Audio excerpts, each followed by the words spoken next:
CBM medical college में। और हमारे बीच में ऐसी शख्सियत है जिनका परिचय किसी तारुफ नहीं, इनका तारुफ किसी परिचय का मोहताज नहीं। और उनका नाम है संजय काला, जो कि सीनियर डॉक्टर हैं और GSBM के प्रिंसिपल हैं। उनसे हम दो शब्द बात करेंगे अपने चैनल के लिए कि हैलेट हॉस्पिटल और उनके अधीन जितने भी हॉस्पिटल्स हैं उसके लिए उनको लेकर क्या प्राथमिकता है। संजय जी, आप के अधीन बहुत सारे हॉस्पिटल हैं और आपके हॉस्पिटल ने कोरोना काल में बहुत अच्छा काम किया जी। तो अब ये 22 में फिर भी ये कोरोना की एक आहट आ रही है, तो उसमें आपका क्या तैयारियां हैं इसको लेके? मैं आपको पहले बात बताना चाहूँगा कि मैं 2 जगह प्रिंसिपल रह चुका हूँ। इससे पहले 2 मेडिकल कॉलेजेस का मेरे को अनुभव है।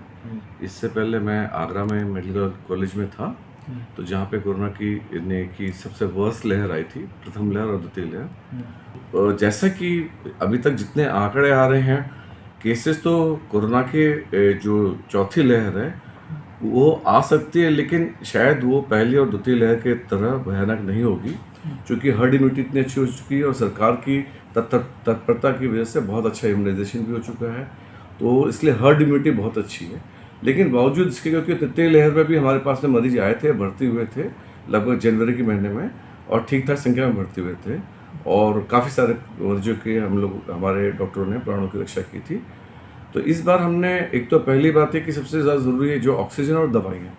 तो ऑक्सीजन हमारे यहाँ पे जो 3 लिक्विड ऑक्सीजन टैंक्स हैं, उसके अलावा 2 हमारे यहाँ और 20 KL के टैंक्स और लगने जा रहे हैं। हमारे पास में 3 ऑक्सीजन जनरेशन प्लांट हैं, और हमारे यहाँ पे जो नंबर ऑफ बेड्स हैं पहले की तुलना में 300 ऑक्सीजन बेड्स और बढ़ गए हैं, जो सेंट्रली जो ऑक्सीजन है उससे गवर्न है।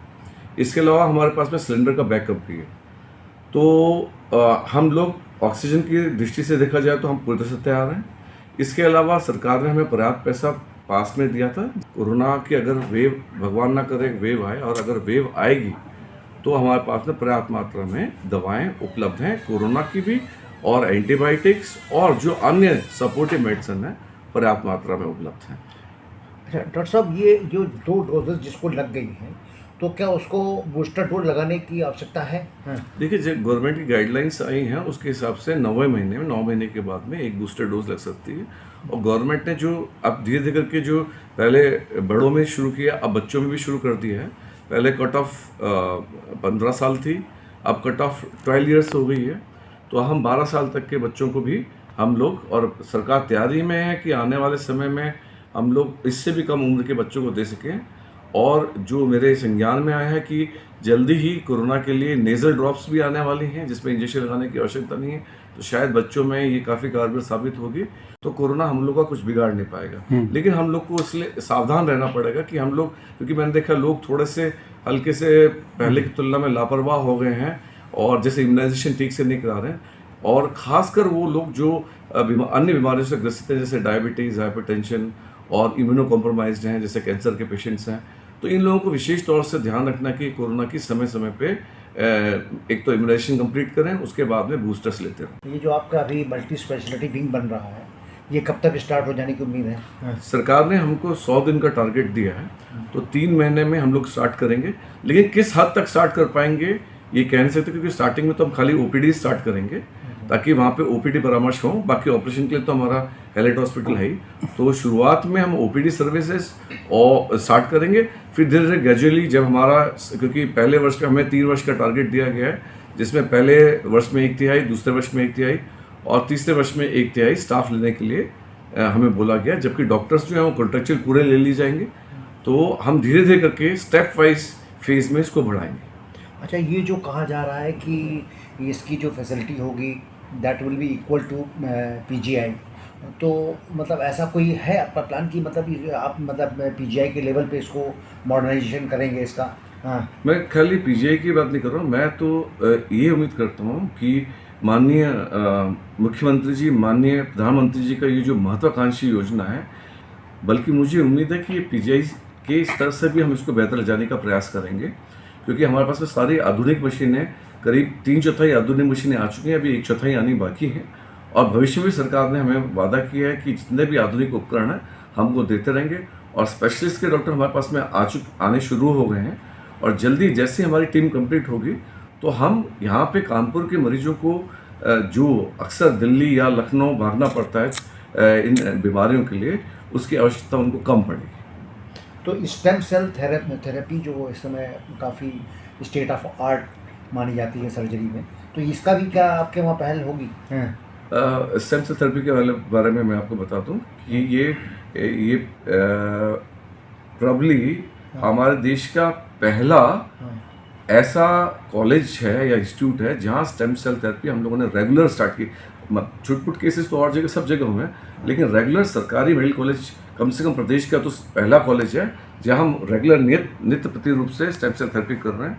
अभी इस ट्यूसडे को हमने 9 स्टेम सेल थेरेपी केसेस किए थे और करीब 20 पेशेंट की ओपीडी देखी थी, और हम इसको जल्दी स्टेट ऑफ आर्ट सेंटर ही बनाना चाह रहे हैं, क्योंकि स्टेम सेल थेरेपी के साथ में ये है खाली उन्हीं बीमारियों में दी जाती है स्टेम सेल थेरेपी जिन बीमारियों जो लाइलाज बीमारियाँ हैं।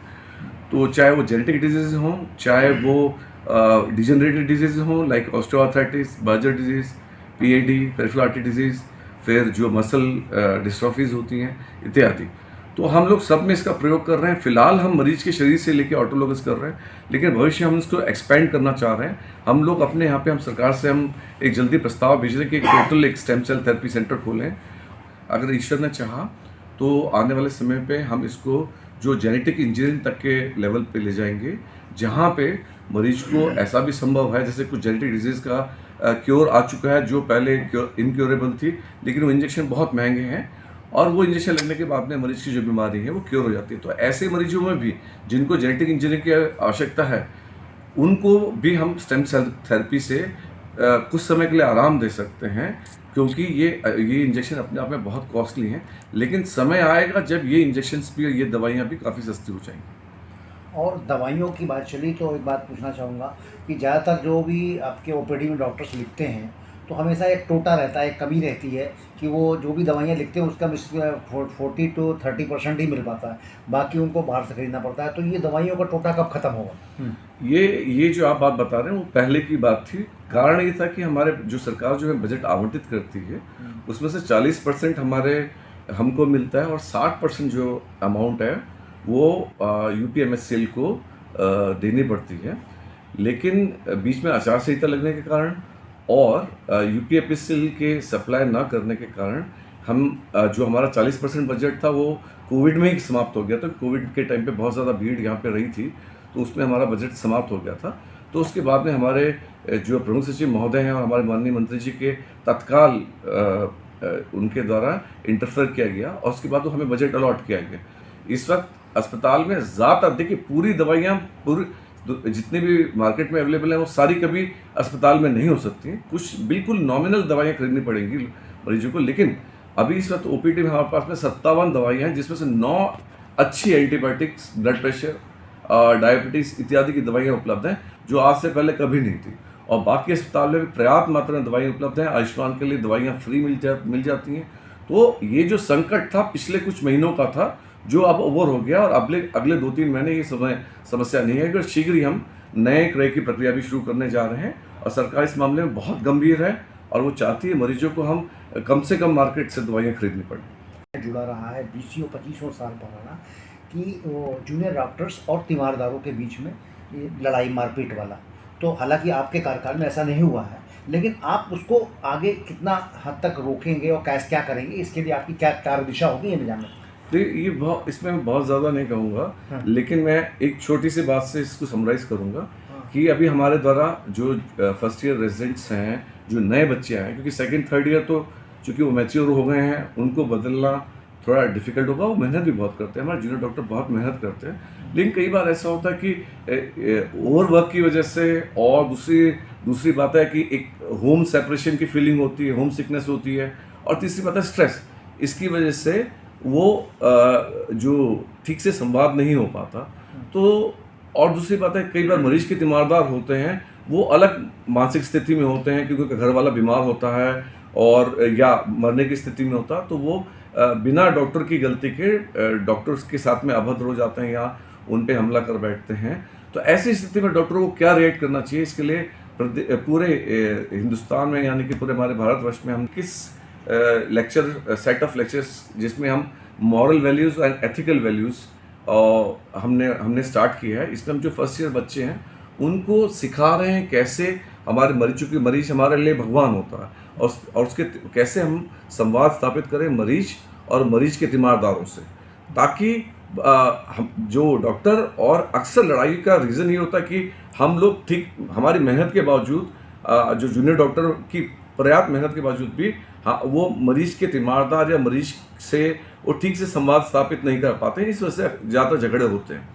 तो इसको हल किया जा सकता है अगर हम थोड़ा उनके साथ में मरीज के तीमारदार और मरीज के जो अटेंडेंट्स हैं और मरीज के साथ में अगर हम थोड़ा सॉफ्टली उनके साथ में थोड़ा प्रेम से और उनकी मुसीबत को समझते हुए बिहेव करें। अगर वो थोड़ा गुस्सा भी करते हैं तो हम गुस्से को सहें। तो ये सारी चीज़ें हम अपने जो फर्स्ट ईयर रेजिडेंट्स उनको सिखा रहे हैं। और इस कार्यशाला का जो इनॉग्रेशन है, हमारे जो कमिश्नर साहब हैं, मंचन भी किया गया था कि कैसे अच्छा बिहेवियर होता है, क्या खराब बिहेवियर होता है। तो इसके लिए हम पूरा बच्चों को ट्रेनिंग दे रहे हैं। और दूसरी बात है, बच्चों को फर्स्ट ईयर के बच्चे, चूंकि उनके पास वर्कलोड बहुत होता है तो उनको पढ़ने के लिए ज़्यादा समय नहीं मिल पाता, तो हम उनको ट्रेन भी कर रहे हैं, जैसे CPR हो गया और वेंटिलेटर्स हैंडल करना, जो चीज़ वो छोटी मोटी तक गलतियां भी ना करें मरीज की, जिससे मरीज के तीमारदार या मरीजों के अंदर कोई आक्रोश उत्पन्न हो। तो ये सारा हम पहल कर रहे हैं। इसमें समय लगेगा, लेकिन आने वाले समय पे यही चीज़ें गवर्नमेंट ने NMC, चूँकि MCI का करिकुलम पूरा चेंज हो चुका है, तो गवर्नमेंट ने NMC के माध्यम से जो एथिकल वैल्यूज़ हैं और डॉक्टर पेशेंट रिलेशनशिप पे काफ़ी स्ट्रेस दिया है, तो हम MBBS से पढ़ाने लगे हैं। तो आने वाले बैचेस, मुझे लगता है अगले 4-5 वर्ष में हमारे यहाँ जो डॉक्टर की जो नई जनरेशन आ रही है वो बेहतर होगी तुलनात्मक दृष्टि से और लोगों से, क्योंकि वो डॉक्टर और मरीज और उसके तीमारदारों के बीच में बेहतर रूप में संवाद स्थापित करेगी। अब पहली बार ये इंट्रोड्यूस किया गया है, तो इसके लिए मैं सरकार को धन्यवाद देना चाहता हूँ, और मैं अपने पूरे डॉक्टर्स की टीम को भी धन्यवाद देना चाहता हूँ कि वो बड़े मेहनत से और लगन से लगे हुए हैं कि अब जो नई जनरेशन आए वो मैच्योर हो और इन बातों को, मतलब मरीज और उसके तीमारदार की भी संवेदनाओं को समझने की कोशिश करें। तो ये थे हमारे बीच में डॉक्टर संजय काला साहब। इन्होंने बहुत ही बेहतर तरीके से हमारे सवालों का उत्तर दिया, और सबसे खास बात ये है कि इन्होंने हमको ये बताया कि कानपुर के लिए और कानपुर के आसपास के दर्जनों जिलों के लिए एक बहुत बड़ी सौगात मिलने वाली है। वो है हमारी मल्टी स्पेशलिटी विंग, जो कि एट पार विद पीजीआई के समतुल्य काम करेगी और लोगों को इससे बहुत राहत मिलेगी। कैमरामैन रुपेश अग्निहोत्री के साथ अजय त्रिपाठी, शाश्वत टाइम का।